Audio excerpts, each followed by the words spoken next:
Hi there. Thanks for tuning into the Freedom Update. Today I want to tell you about a woman I met named Melissa and how her small city in Ontario was trying to limit her constitutionally protected right to free speech, and how the Canadian Constitution Foundation fought for her rights and won.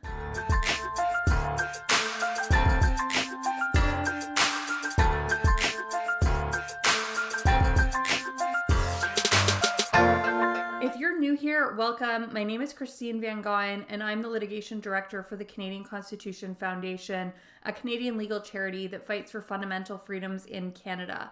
I upload videos about our ongoing cases and other interesting updates about constitutional law in Canada. If that sounds like something you might be interested in, please hit like and subscribe below. It really helps my videos out a lot. And please remember that these videos are not legal advice. They're for information purposes only. If you have your own legal question or problem, please consult your own lawyer. Well, as I said in my last Freedom Update, I've been up north with my family, but this afternoon I'm back in Toronto so that I can head to my TV studio to work on my show, Canadian Justice. But when I arrived in Toronto today, I got some really amazing news about this case that we've been working on with Melissa.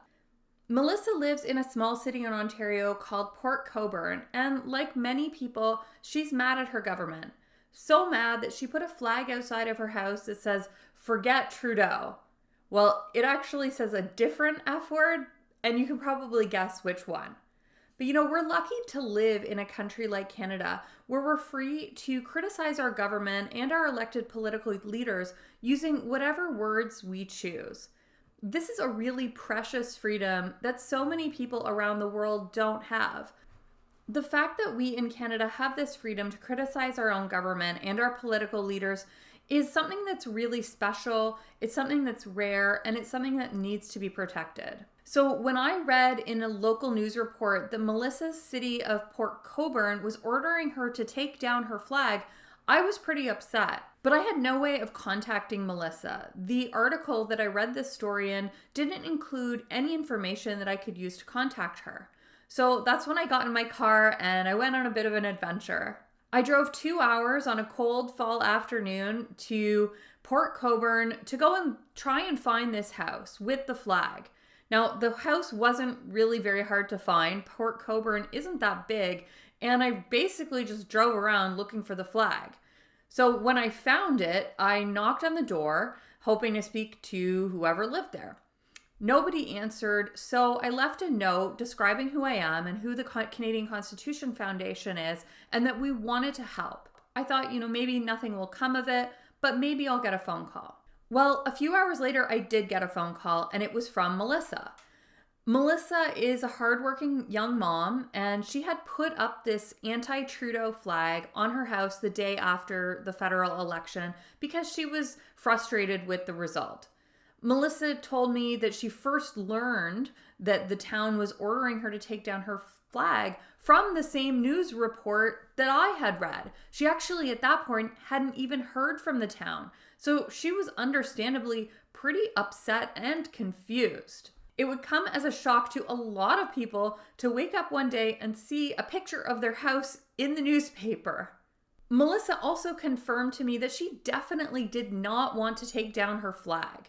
In fact, Melissa was so mad she wanted to put up a second flag.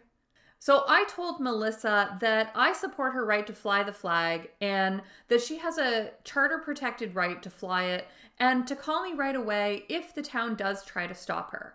Because at that point, she actually hadn't even heard from the town. So I'm sure you can probably guess what happened next. A few days later, Melissa got a piece of registered mail from the post office, and it was a letter from a Port Colborne property standards officer with an order to take down not just her flag, but to also remove an identical small sticker on her door. I mean, talk about petty. Now, I wish I could say I was surprised when I heard this, because after all, we do have a charter-protected right to express ourselves. The flag was on Melissa's own property, and it's a form of political speech. But you know what? I'm not surprised. We live in a world filled with petty busybodies who want to control other people's lives, who want to tell people with whom they disagree that they must be quiet. And once a person like that gets a little bit of power, they use it. It's often municipal governments that have the potential to be the most oppressive site of local authority because it's the closest to the citizen. Now, I would have taken on this case no matter what politician or government the flag criticized. I support the right of citizens to express their political views and criticize their political leaders no matter the partisan stripe.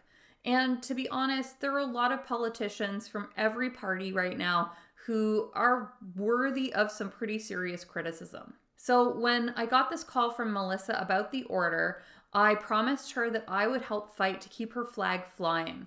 And when I got off the phone with her, I got to work right away. We hired a lawyer for Melissa and we sent the city office Melissa's filing fee for an appeal.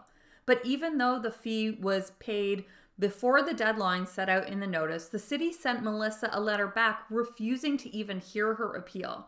The city felt that they could bully Melissa into silence by making things really hard for her. But what they weren't expecting was for Melissa to have the support of an organization like the Canadian Constitution Foundation and the lawyers who work with us.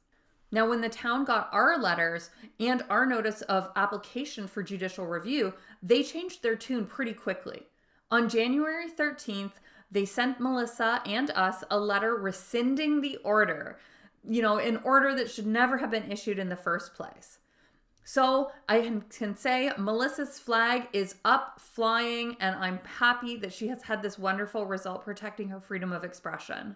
I'm really happy that the city acquiesced under threat of legal action, but the reality is that no Canadian should ever need to threaten to go to court in order to exercise the rights that they are guaranteed under our Constitution. I hope that Melissa's story will serve as an example to other towns and cities across Canada who might be contemplating doing something similar, and that citizens across Canada will remain free to express their political views without interference from municipal bureaucrats. If you want to learn more about the work we do at the Canadian Constitution Foundation, you can sign up for our email updates at the ccf.ca. You'll be able to hear about our many other cases. We regularly meet with people who are being hurt by unjust laws, whether it's a limit to free speech, a denied property right, or an over-the-top COVID restriction. We stand between individuals and oppressive state action, and we're often their only option for help.